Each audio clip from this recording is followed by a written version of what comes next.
Hello, everyone. Welcome back to my channel, Mormonism with the Mirth, where Larry Saint explores the church's history and truth claims. And I have back joining me for part two, my friend Leo Winegar. We're going to be discussing in this part, sort of transitioning from talking about human suffering and the problem of evil. We're also going to discuss in this episode the problem of animal suffering as well, because that's a big issue, and atheists will bring that up as well as an argument against God. And often I think Christian apologists or theologians might have more explanations for the problem of human suffering, but maybe not as many when it comes to the problem of animal suffering. And it's a really big argument. But Leo, thanks for coming back. We had a fun discussion Yeah, last time.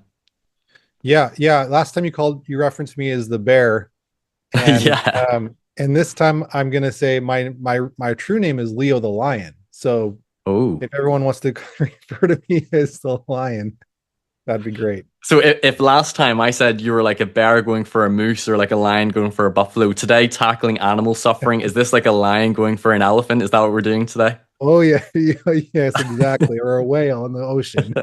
It's We're like it two lions. doesn't make sense. Like I'm not gonna succeed. I'm gonna try, but man, this is a tough topic. I'll be honest. Yeah. But here, maybe we could just briefly recap, like we did about an hour and a half discussing the problem of suffering and evil, and we talked through Yeah, different explanations, and particularly in our theology, we have maybe more of a unique explanation than in classical theism. But briefly, like do you want to say about why we have to go through so much evil and suffering in this world? And if God is all powerful, why couldn't he, if his will and his plan is our immortality and eternal life, why couldn't he have just given that to us without us having to come to mortality and thus experience evil and all this suffering? yeah, yeah. So there's a good analogy I think here that we can refer to just as a quick summary. So in baseball, we have what's called the dugout, and we have the on deck circle, and we have the batter's box. And as you can imagine, like your the amount of function that you're able to put in, like to prepare for the final at bat experience. You have like you're sitting down in the dugout, like you're not really participating, you're kind of watching, and then you're on deck, you're swinging with the pitches, you're getting ready to actually swing, and then you go to the batter's box and you actually have this big arena to hit into, this field. It's like this wide field, and so God is there. He's hitting balls in this enormous arena, the universe, and basically he's teaching us how to get from the batter's box, the dugout, the batter's box, um the on deck circle, and then into the batter's box. And it's basically, from the beginning of time, we had this idea of being intelligences with very limited agency, ability to choose or experience, pleasure versus pain, probably hardly anything. It's probably just very basic. We like God, we want to follow God, and then as spirit children, we began to experience more of this arena, be able to expanded field to hit into. And we chose to follow Christ and come here and experience what we experience here. And now we're here, and it's like we have a much bigger opportunity. And we have to remember, as we talked about before, that God is not anti-suffering. He himself, as we talked about last time, in the book of Moses, we have Enoch, a good example of him weeping with God. And so God continues to weep and to feel things, and he doesn't shy away from suffering. So we have to realize that this is his reality. He lives in a universe, or in a multiverse, where he is exposed to terrible things. He sees all of the destruction, and he doesn't shy away from it. He actually faces it head on, and he's not overwhelmed by it. Those are the key points that I wanted to make last time. So Love yeah. that. I think as well, last time we touched on that in our theology, we don't believe in ex nihilo creation, that God created everything out of nothing, and the implications that he is all powerful. But we believe in the sense that he is all powerful of what he can do, whatever is possible. But we also Right. believe in that matter's eternal, that we are eternal intelligences, that we weren't created or made. And, some in, LDS theological thought believe that God is also has to adhere to certain eternal laws. There's sort of like the nature of reality as well, that God isn't necessarily the creator, but he is in perfect harmony in adhering to them.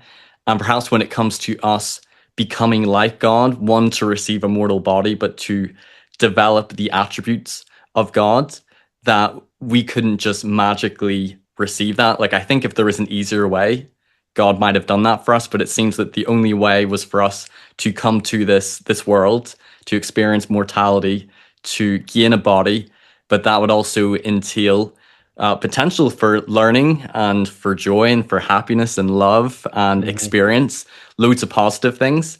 Yeah. But also on the flip side, as Second by 2 says, there's opposites in all things, opposition in all things. There's also that potential for suffering, for evil, because agency is something that's intrinsic that couldn't be taken away. Hmm. That there could be injustice and pain.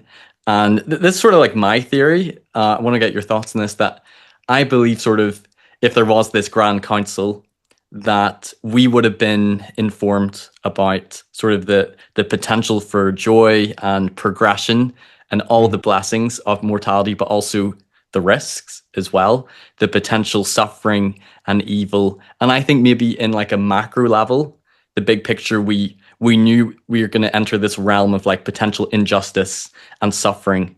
Maybe Yeah. on a micro level, we might have known some of the trials we would go through, but I seem to think more that we're in this realm where things can just happen, tragedy can happen, accidents can happen, people can do evil things to each other, and it's not necessarily part of God's plan on a micro level, but in the grand scheme.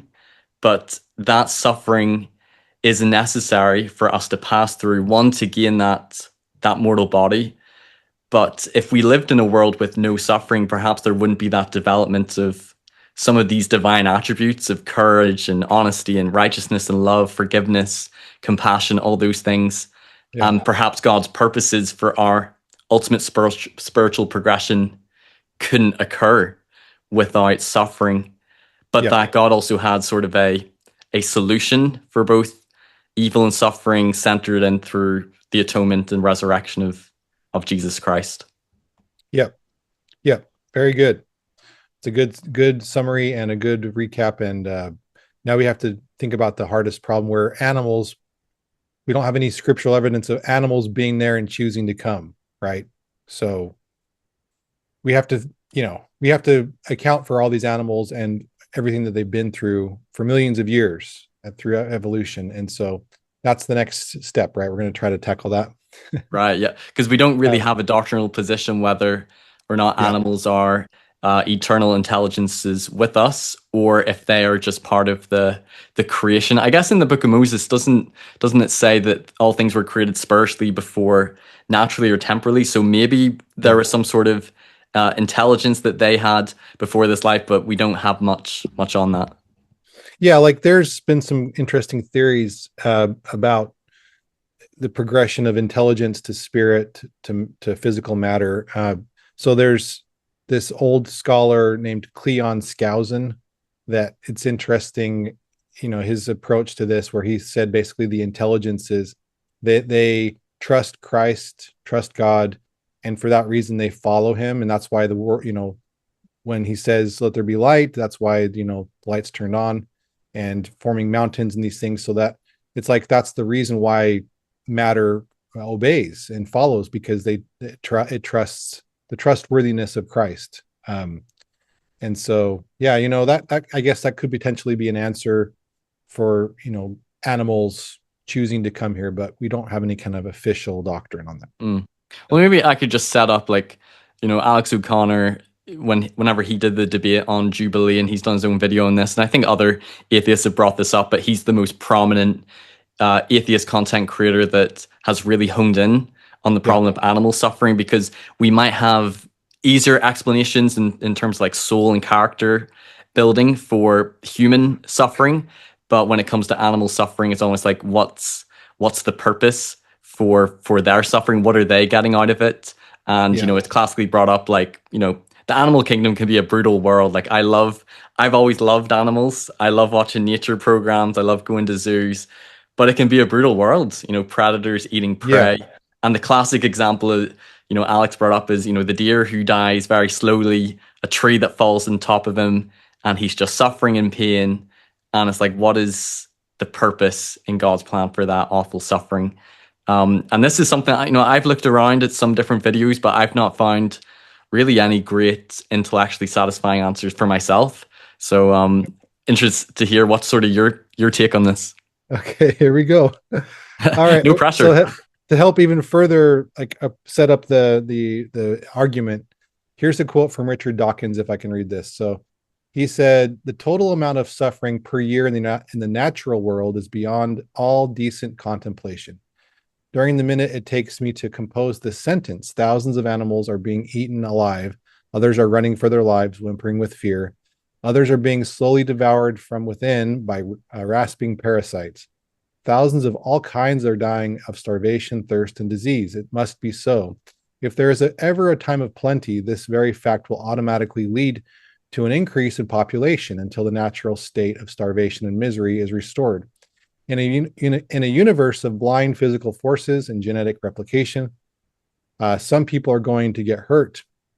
Other people are going to get lucky, and you won't find any rhyme or reason in it, or nor any justice. The universe we observe has precisely the properties, and this is similar to what Alex was saying in his the biggest problem for Christianity video. He's basically saying this is the universe we observe has precisely the properties we should expect.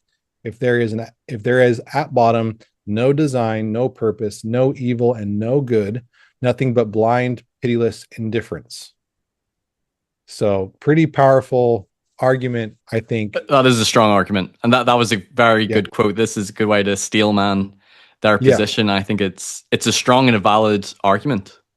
Yeah. And Richard kind of, he's in a lot of ways is seen as like the main leader in animal suffering because of his work in biology. And so he synthesized, hundreds and even thousands of years of arguments. And really the animal suffering became a true argument, more of a presence in the arena of philosophy in the 1600s because people started to own pets and they started to sympathize and empathize with pets and thinking, well, animals actually have feelings, and they see, they bring a dog into the home and the dog looks at them as though he, or she loves them. That's one of the things we do. It's called anthropomorphizing animals. So, and I was just going to say, we have a dog in our home, and I look at her, she looks at me, and I'm like, "Oh, you love me, don't you?" And that's a funny thing to say. I thought a lot about that because animals, do they really feel human emotion, like human love, or is she looking at me to ask for a treat? Because Yeah, she knows that if she gives me this particular look and tilts her head a certain way, I'm going to be like, okay, let's go get you a treat. it's all manipulation. Yeah, yeah. And so, so that's the challenge. There's this field of study called comparative psychology, where researchers are trying to determine if how close animals are in the way their brains work and their feelings and so on with humans. If there's a clear divide. And there is this old researcher named Lloyd Morgan, and he set up this philosophy, this standard to go by called Morgan's canon. And basically, he set out to argue is that anytime we see any kind of similarity between animals and humans, we shouldn't automatically go towards the assuming that they are human-like, because we have this tendency to want to anthropomorphize everything. We look at a rock and be like, oh, it kind of looks like a human head or a cloud. It's just something that we try to do because we like to relate to people. We have this very strong social desire to be social. We're social animals, and so that's one of the challenges here is that throughout history we've started to develop this really strong love, which is a good thing for animals, and we assume that they are reciprocating that love and that they're reciprocating true consciousness, self-awareness, where they are able to they're feeling exactly what we would feel in that situation. We put ourselves into the shoes. We're good at putting ourselves into the shoes of other people, even if it's an animal. And so we have to be aware of that, cautious, and not be too much jumping into the shoes of these animals, because there is a very clear difference, and researchers are showing that that by and large, for most of the animal kingdom, there's very little similarities between humans and animals. Now, there are some higher order animals like dolphins and elephants and some of the primates that they've shown that, like, they've used like what's called a mirror experiment, where they'll put a mirror in front of an animal, and they'll put like a little bit of like red paint or something on the face of the animal, so they can, or somewhere on the body, and they've tried to see if the animal will actually notice that they have something on their face and then try to take it off, right? And have some kind of, it'd be indicating something of a self-awareness of an identity, right? And so, but there, we have to always go back to what's called Morgan's canon, where we say, is that really truly a self-awareness where they have some kind of human experience where they're like, I'm looking at the mirror at myself, or are they looking at, they see an image of an animal, they've seen lots of animals like them, and that animal has some kind of mark on them, and they're trying to help that animal out, and they see how their movements is actually mirroring in the mirror, and they try to actually move it, and they don't realize that it's actually them that they're looking at. So there's this way to approach it, and we have to be patient with the science as they begin to show us how close animals are to humans.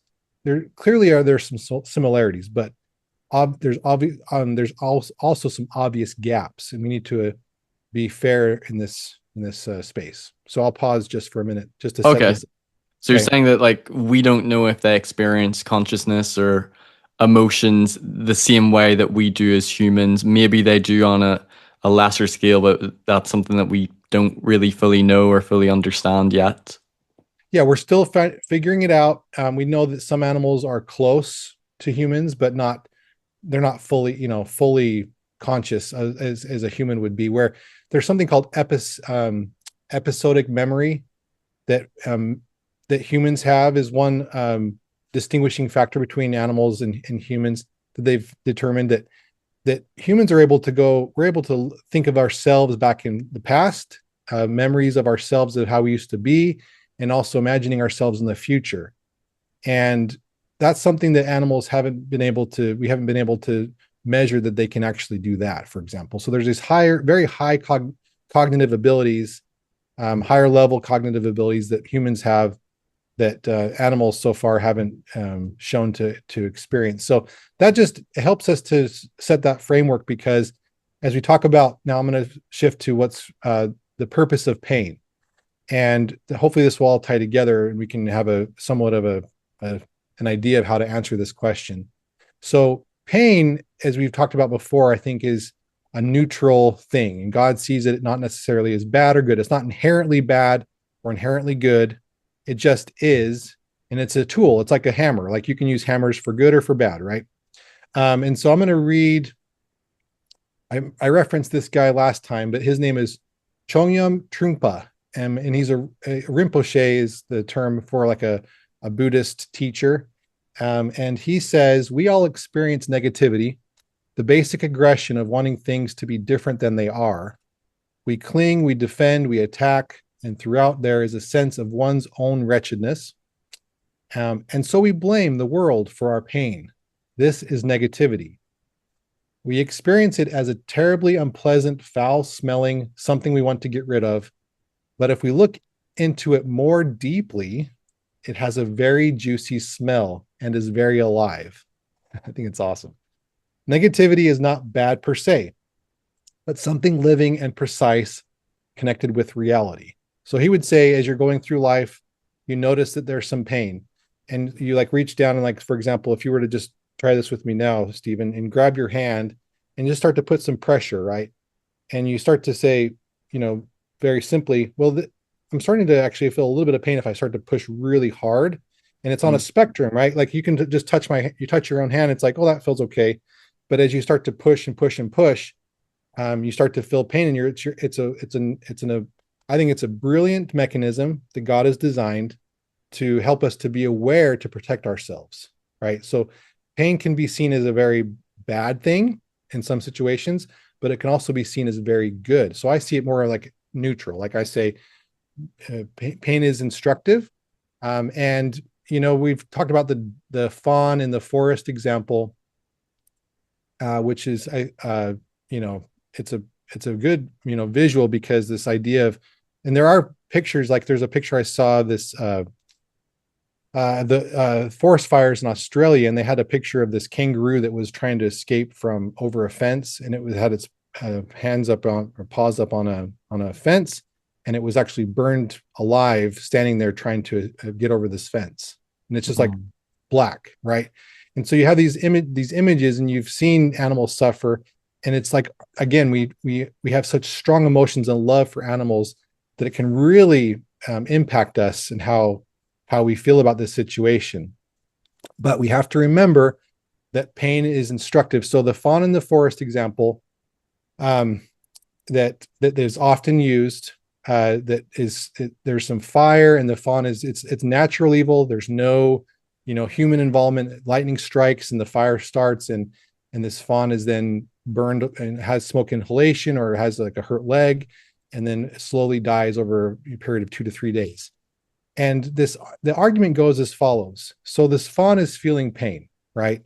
And the pain is indicating to the fawn that it needs to escape. And so the idea would be, the atheist would say, well, there needs to be some kind of kill switch where this fawn, that God would know that this fawn is not going to make it, and the pain just needs to stop at some point. It needs to, because pain is instructive. It's helped the fawn to be able to live and survive up until this point. And at some point, the fawn's going to die, and so the pain, this kill switch needs to take place. Put it out of its misery. Put it out of its misery, right? And so that's my question, is really, it's a good question, is when should the God put in the kill switch? Because if the fawn is crying out, and then miraculously say there's some people in the area that are fighting fires, right? Down in Australia or wherever this fawn is dying, and they hear the fawn crying out, and they run over, and there's these videos of animals being saved all the time on YouTube, which I love to watch. And this rescuer comes up, grabs the fawn, picks it up, puts it in a blanket, and saves it, and puts it as a pet in its home. The pain that the fawn was feeling is being smoke inhalation and hurting its leg and so on, caused the fawn to be alerted that there was a problem that needed to help. And so if at any point that fawn, say for example, the kill switch would happen as soon as the fawn was surrounded by fire, it's not going to feel any more pain. That's a merciful God, right? But what if the fawn was able to continue to live because it was calling out for help and it was rescued? So that's a very powerful thought experiment. At what point should the pain stop, or should it be reduced, right? But again, pain is on a spectrum, and it is instructive. It's a mechanism that allows us to be saved from physical danger. It's a very important mechanism that God has designed. It's a design element. Like when an engineer designs a system, he puts in all these different elements, and I think pain was put in by God in anticipation for us to become like him, right? We have to be able to enter this arena. And Eden's a good example of how it could have been, right? We have animals, the lion lying down with the lamb. There's no violence there. There's no predation.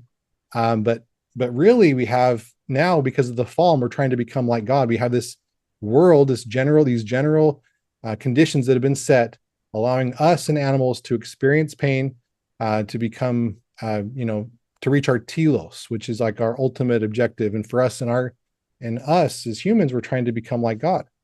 And so I'll before I forget, I'll mention one other thing. So there is this, in the late 1940s, there's this guy named Dr. Paul Brand, and you can look this up. He was trying to help. He helped a lot of, had a love for patients with Hansen's disease, which is leprosy. And he noticed that these patients had extensive nerve damage because of the disease, and they couldn't feel in their hands and their extremities. And so he put them to work, trying to help them to get back up on their feet, to have some kind of sense of purpose instead of just lying there suffering. And what happened was that they were trying to work using their hands, had very difficult time feeling pain because of the nerve damage. And so he set up a few. He was very kind and thoughtful in trying to help these people. He set up these different ways potentially that pain that they could be notified that they're not pain, but be able to notified there's some kind of damage happening to their hands. And so he tried using like a light where it would turn on if there was too much pressure. He even tried using like some shock where they would feel like a shock. And what happened is these patients, there was no true deterrent like pain was, and they would just ignore the light and they just keep working because they wanted to get the task done. And they were very task oriented versus, self-protection oriented. And so that was a very clear example of where they couldn't feel pain. And what was the result? They continued to damage their hands because they wanted to get the job done because there was no deterrent. There was no like, oh, that hurts. I've got to stop using my hands and pushing too hard. The pressure's too much on this particular task. So very interesting example. There's also congenital insensitivity to pain, which is a condition for babies, newborns that are born where their brain is not functioning correctly and they can't feel any kind of pain. And these babies don't last very long. There's very few cases of them reaching childhood and adulthood because babies need to be able to feel pain to be able to survive. It's very clear, and that goes same for the animal kingdom. If animals don't feel pain in this world, they can suffer and die very quickly. So the fawn getting to the point in the forest where it actually was able to, experience that, it wouldn't have even made it that far into the forest, the fire. It would have died way before that. So pain allowed the animal to get to that point in its life to be able to have some measure of joy and fulfilling its the point of its creation is to try to thrive and survive as long as it can. And if it wasn't for pain, it wouldn't have made it that far. So if we think about pain in that way, we think about the reason why we're here with this arena, this baseball field, trying to learn how to bat like God bats. That might help to paint a better picture of the whole situation. I'll just pause now. Okay, so I've got a couple of comments. So on one hand, I resonate with that. Learning about like pain can be a teacher in some ways. So for example, if a child puts their hand on a hot stove, it's going to hurt. It's going to be painful. But they also learn not to put their hand on a hot stove. Or like, I think at times when I've gone to the gym or I'm a tennis player, so playing tennis, and I've done something and it's hurt. It's caused injury. And maybe it's been either I've not warmed up properly or it's I've not been doing the exercise quite right, or something I need to change in my technique. So on the one hand, I like that perspective that pain isn't always necessarily negative, although it feels negative, it can be a teacher. Now, I'm also thinking what the other side or a more critical perspective might think, okay, yes, even for animals, pain is instructive, but then if they're going through some sort of torture or continuous suffering that then leads to death, you might say, yes, some pain or suffering is sort of a teacher, but what are they really learning from going through that sort of suffering, and why was there no intervention or a reason to stop it, or why that level? I guess, what would you say to that? Yeah. So again, it's the general conditions that God has set this mechanism, and the kill switch, like we have as humans. I talked about this before, that we have a certain threshold that God has set, that at some point you have so much pain or you lose so much oxygen or whatever, where the lights go out. You don't have any more pain because you're passed out. And so animals are, if we go through that thought experiment again, if we didn't have pain all the way up until death, there would be, if we were to say, God would say, pulling all these levers, micromanaging every single animal.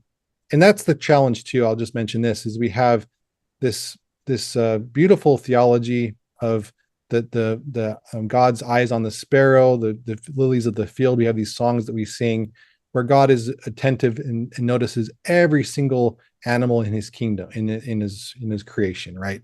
He's attentive and he provides for all these animals, which is beautiful. It's a beautiful thought. And I think in some regard it is true. But we also have this this God is working not only in individual ways and specific ways for just that particular person or animal. He actually works also in a general way. And that's what I'm saying is that at the beginning, he designed this plan with this earth where through the fall, where we would progress, as we see, that's unique for us too, is that we see Adam and Eve is progressing through the fall, not necessarily a bad thing, but it's actually a step towards godhood. But he set this world up with this possibility for pain, and it allows us to be able to learn and to grow and to be protected from ourselves, from hurting ourselves. Right? It's a very brilliant, I think, design element. If an engineer were to design a body, I feel like pain is a great deterrent. It's a great way for us to be notified immediately there's a problem. Like you have something going on in your, for example, brain cancer, like you start to have headaches, right? And you're like, oh, I'm so grateful that I felt some kind of pressure in my head. Though I went to the doctor and they saw a tumor in my brain. That's a miracle that we have this built-in mechanism for identifying a potential problem. In David Hume's work, he has a work called Dialogues Concerning Natural Religion, and he has this character named Philo in there. And Philo basically argues for why don't we, instead of pain, why don't we have only pleasure? And if you're causing damage to yourself or to others, you have just reduced pleasure, right? And that's a counter example or an idea of this brilliant philosopher, atheist, that why don't we just avoid pain altogether and just go with a world that just has only pleasure? But the problem is that we have examples now through our research that shows clearly that we don't survive and thrive without pain. Like we would not stop from hurting ourselves if it was just reduced pleasure. We'd be say, well, I need to hurry and get this done, and then I'm going to just keep pushing on this apparatus I'm working, and I just have a little bit less pleasure for right now, and I'm just going to keep working. But then all of a sudden, we cut off our finger because the pressure is too much on this, like the Paul Brand experiment that he did.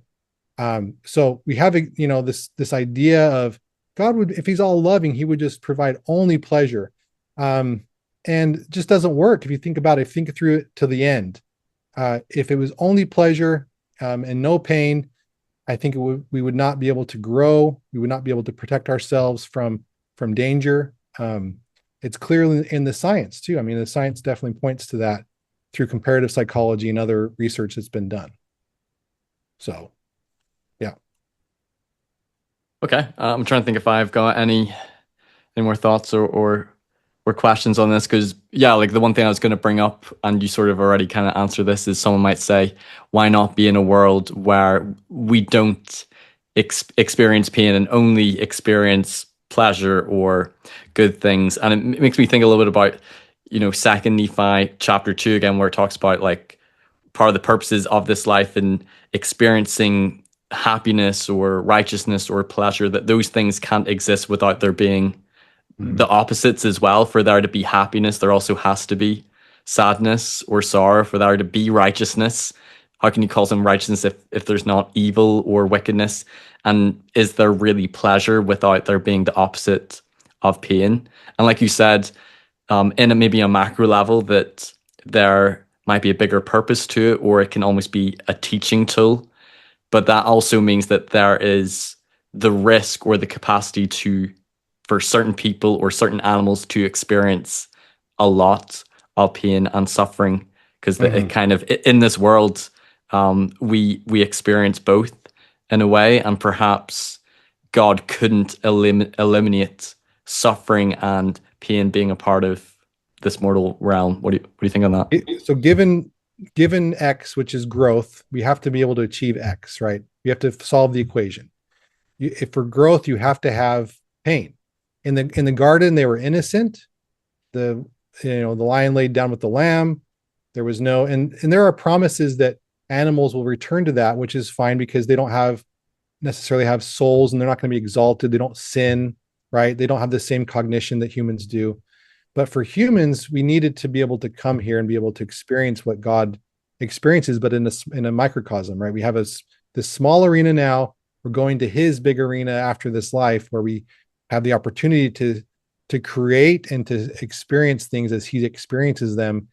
And it's overwhelming to think about, but we'll get there. But he, just imagine what he sees. Again, he sees these things, he weeps with us, and he wants us to get there, to be able to manage those emotions that he feels. And so I think for me, this all makes sense. I'm trying to think. So in this overall spectrum of how things are, from very little pain, very little experience, to where God is now, it just makes sense that there's this progression, and we have to be able to get to that point. If we want to be able to be like God, we want to be able to experience what he experiences, we have to be able to go through this mortal experience now and have some growth from it. So yeah. Right. Oh, I just had a thought and it just totally escaped from my mind. That's so annoying. Well, I'm going to come back to it then because I did have a thought. I remember listening to a video and somebody said like we recognize there's a lot of suffering, particularly in the animal kingdom, like that quote you read from Richard Dawkins. And Mhm. then I remember someone proposing like, well, why don't we just end all of the animal suffering by just like killing and blowing up like the Amazon rainforest and killing all the animals now, so there's Rainforest, yeah. no more suffering.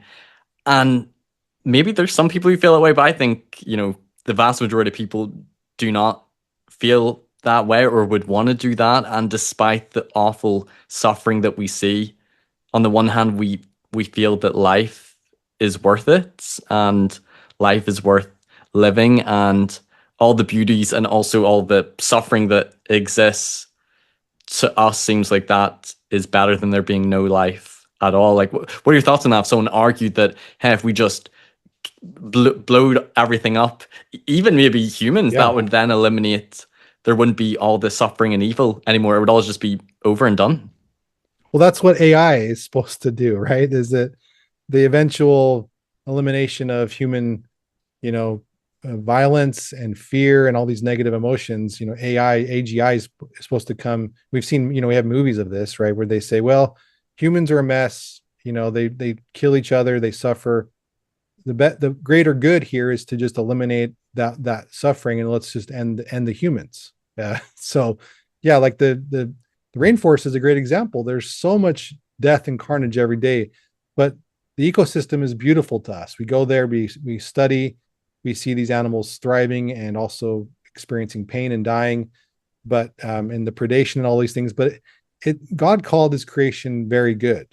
He didn't say it was perfect. He just said it was good, because I think it as far as design goes, it's amazing. I mean, you study the way that these different systems, these different loops work, and these different systems work in the earth and also in the universe. And all the things that God has used to create this beautiful creation. I just I'm in awe of it, and it does come back again to perspective. So bless his heart, Alex O'Connor and these other atheists that I know and love personally as well. I don't necessarily know Alex, but I have some very dear family and friends that are atheists, and bless their hearts, they have a very pessimistic view of the world and of the animal kingdom. And I read that quote from Neil deGrasse Tyson last time that is very commonly held by many atheists and agnostics, is that the universe is trying to kill us. It's a chaotic, terrible place. And if that's the view you have, it's hard for you to see any kind of value in pain, and even in death, right? It's just such a difficult concept to say, well, pain can actually be instructive and a positive thing for us. We grow from it. I mean, so my challenge for me is as I've gone through the downs and the ups and downs and ups again, roller coaster of belief, is to try to hold on to a positive outlook, an optimistic outlook, and see things really as God sees them. If God is real, and I believe He is, see the world as He sees it. He sees it as beautiful, as His creation is groans under the difficulties that are provided to us here, but also grows and thrives through the challenges. And it's embedded in us. We can feel it. The story theodicy, great story theodicy we talked about last time, where like Lord of the Rings, Frodo and Sam climbing the mountain, we cheer for these heroes. We cheer for Djokovic because, man, it's like it's just that's the way, that's the true reality. It's not just all bad. It's not we have to avoid everything like AI would do. They would just kill us all and end the suffering, and that's start with a clean slate where we have no emotion. And they're just really cool. It's terrible, but I like this old movie called Equilibrium. It was made at about the same time as The Matrix, and the concept in Equilibrium is very interesting. They have these daily pills that they give out. The government gives out to people.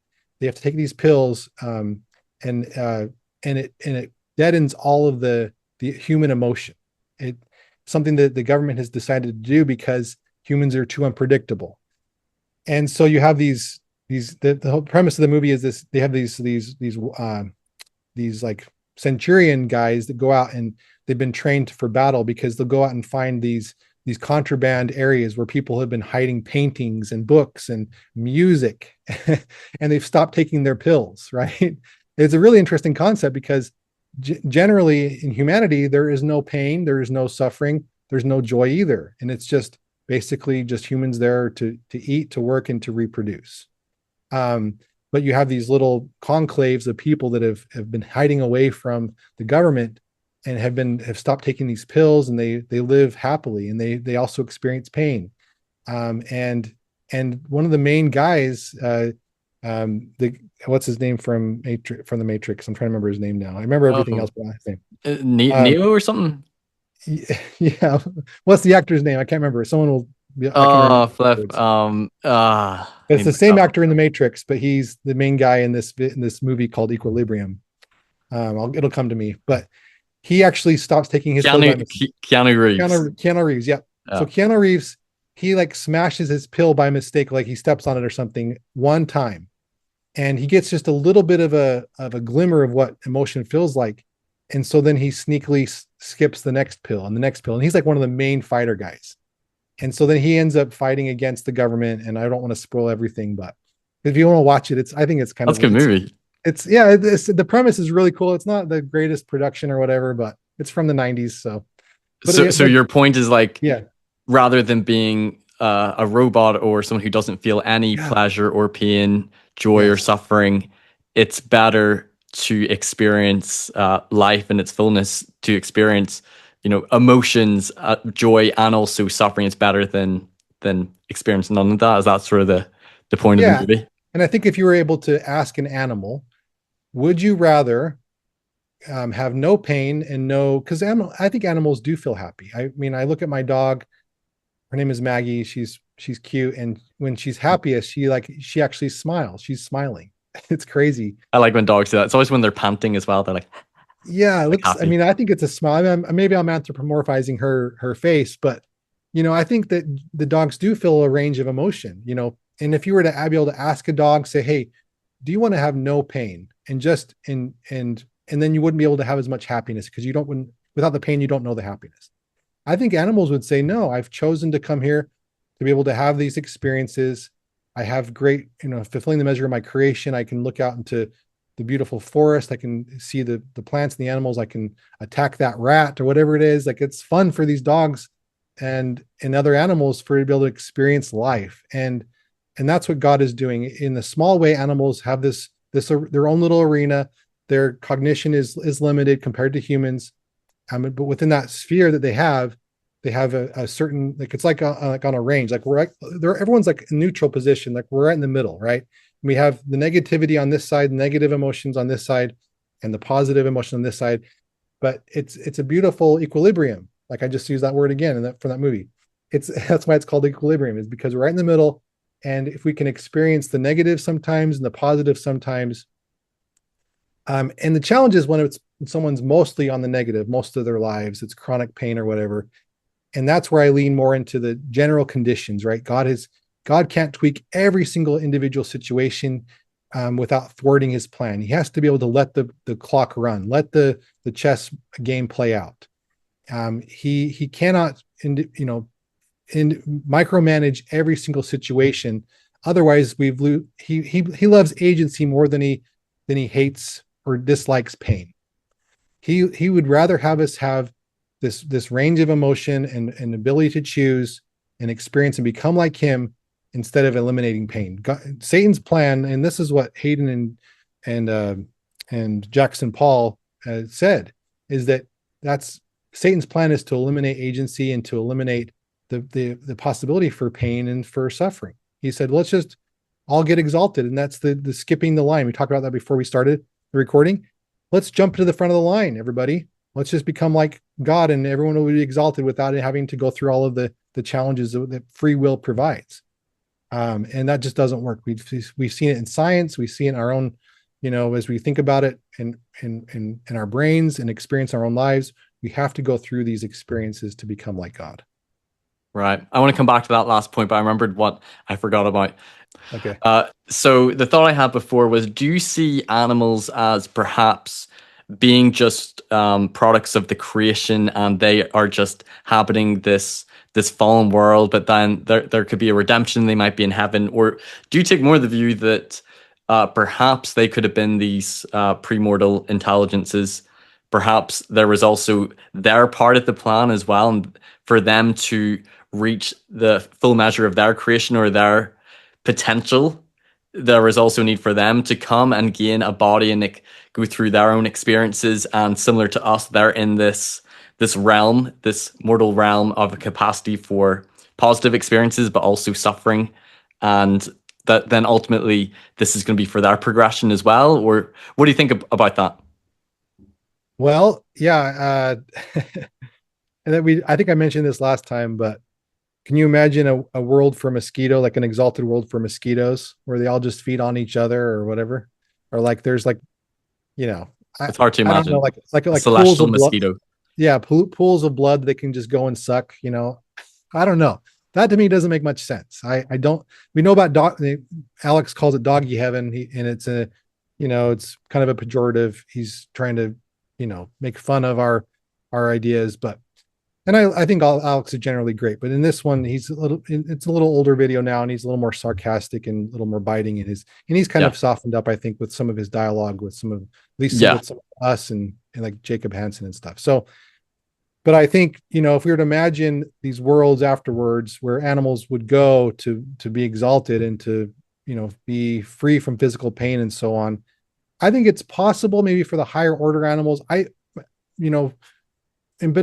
there's this idea that humans are made, or animals are made for humans, and I think there is truth to that. I think God created animals for, not necessarily for their own good or for their own experience.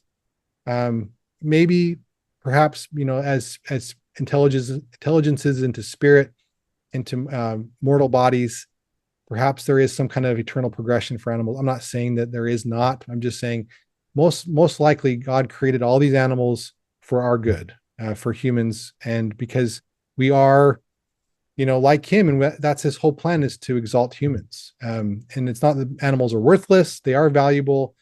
But with that said, I can imagine a world where we go and we have some of our most cherished pets with us.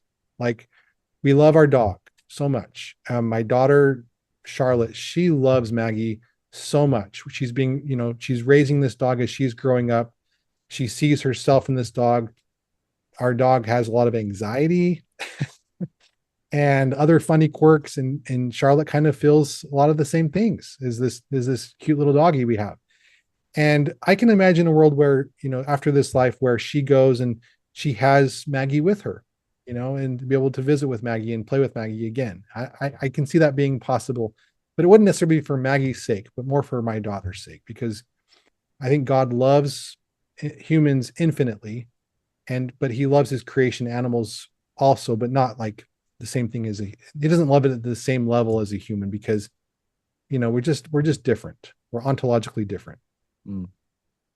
Yeah. And my personal opinion or hope is that if this earth, is transfigured and turned into the celestial kingdom, I imagine Yeah. animals probably will be around. That's what my personal view. And I Yeah. also personally believe there'll still be a potential to eat, even though we may not need to eat food. I still believe, hey, Jesus ate with his disciples. Food's Yeah. delicious. There's got to be food in the next life. There's just got to be. Yeah.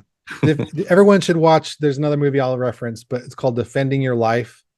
And this guy dies and goes to heaven, to defend his life on earth. Like it's an interesting courtroom way of seeing the afterlife, but he has to defend it. But he meets this girl and they go to this restaurant. It's like the first day he's there, first night he's there. And he goes to this restaurant in heaven, and he gets this big old plate of marinara, of fettuccine alfredo or whatever. Not marinara, fettuccine alfredo. And it's like super fattening, but super yummy. He's like, I shouldn't be eating this. But she's like, oh, it's okay. You can eat whatever you want. You don't gain weight here in heaven.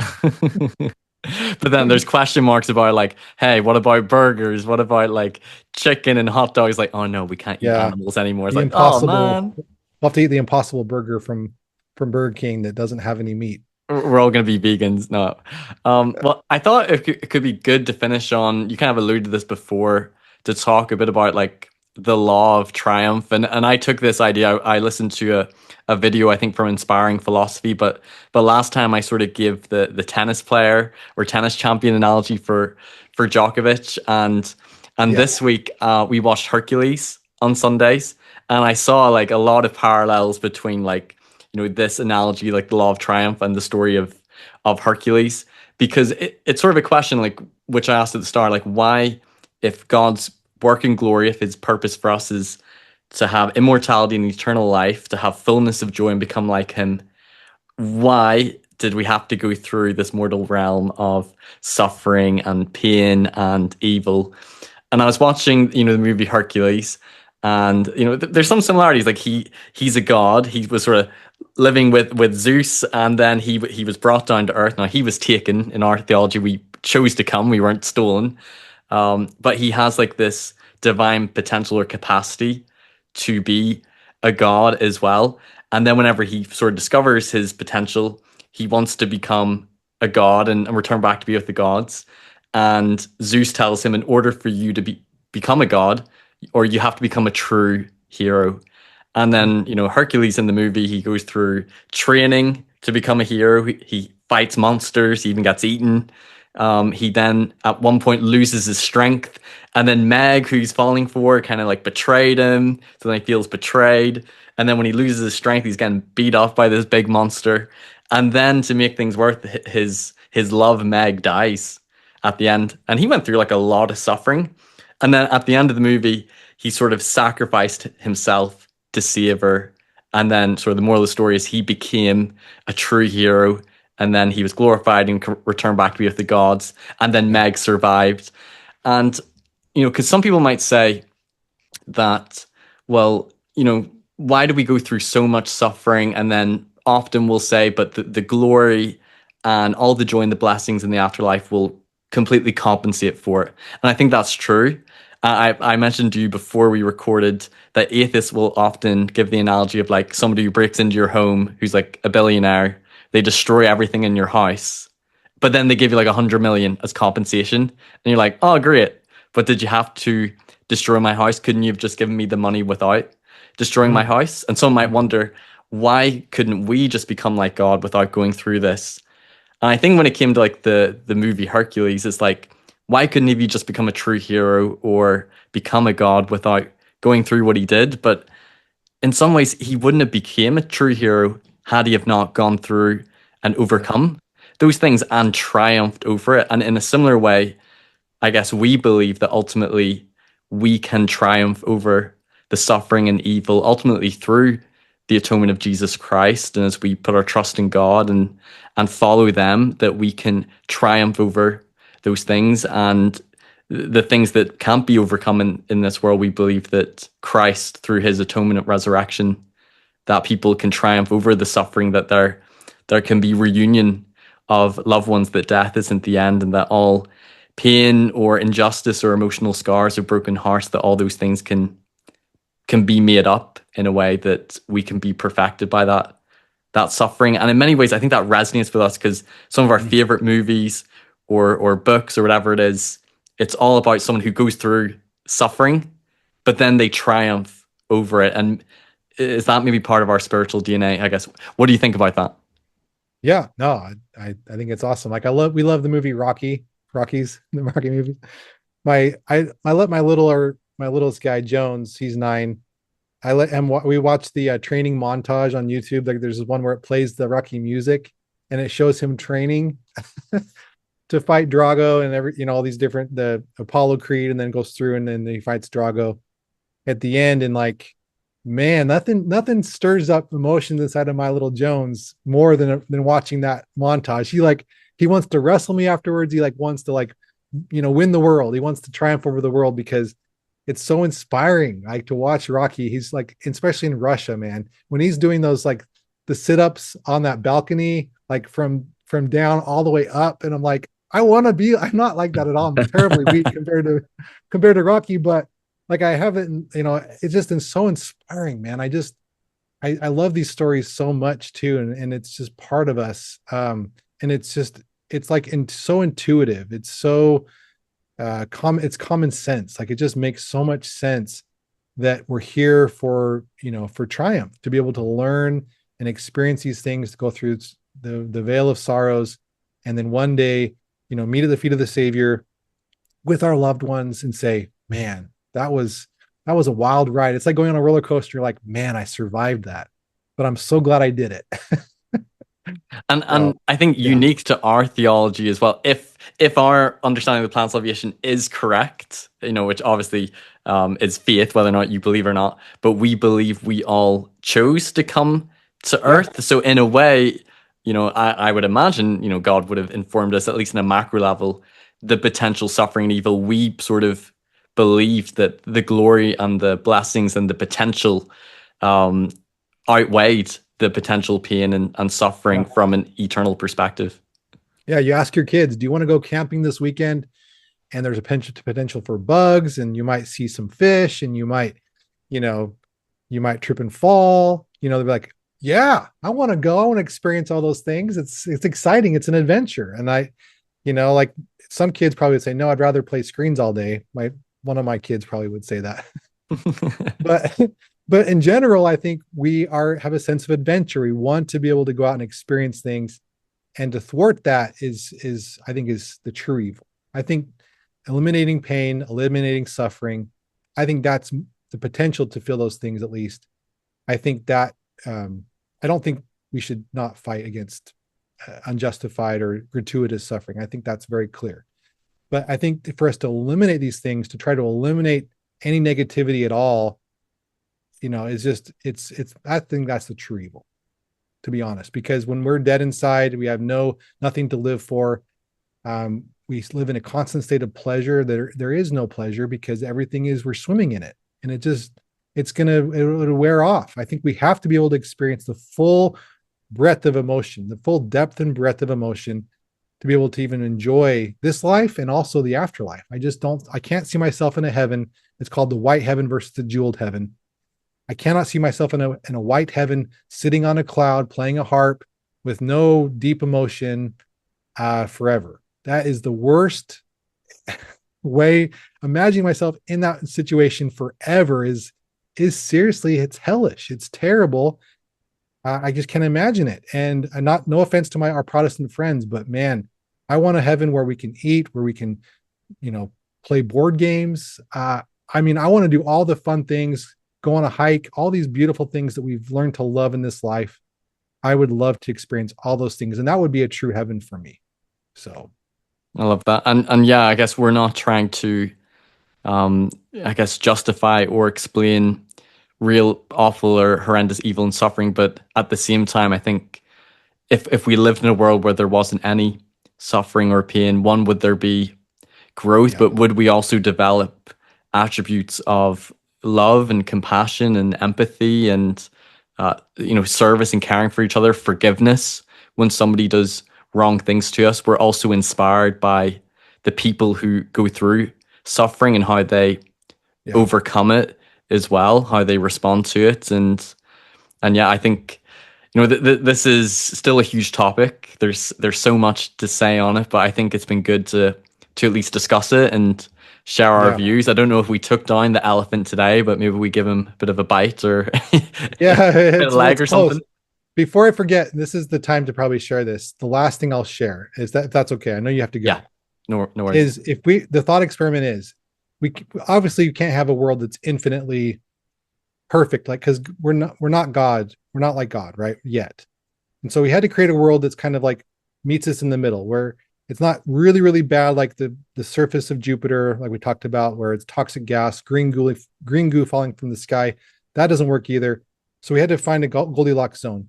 So we're now in this world, right? And if you were to imagine, say, for example, if we were to eliminate all of the, let's say all the natural disasters, there's no more earthquakes, tornadoes, hurricanes, volcanoes, and so on. All of that's eliminated. And then we just have the ability to hurt each other, just that alone. The argument would still persist, right? You'd still have atheists saying, why is there this terrible evil? Why did the Holocaust occur? Why can we still pick up a gun and shoot somebody? We would still feel like if we have this pessimistic mindset, you back off the suffering a little bit, you just keep going until eventually it becomes like Philo in Hume's work, right? Where Philo's like, I just want pleasure all the time and just have reduced pleasure only. And we know that would not work. It would not work for soul building. It would not work for us to be able to really appreciate. It just doesn't work. And so you just keep backing off the suffering because, it's too much suffering. It's too much suffering until there's no suffering at all. And then we're back in Eden and we don't have any growth. So the idea is that God had to finely tune this world to have a certain amount of pain available. He suspended. So again, the law of suffering is the suffering is infinite. It can potentially be infinite, like Christ experience, right? The universe is chaotic. It's terrible. You look and see what's happening with planets and black holes. It's crazy out there. But God has created this pretty nice world. It's with ozone and everything else we've got here. It's pretty awesome.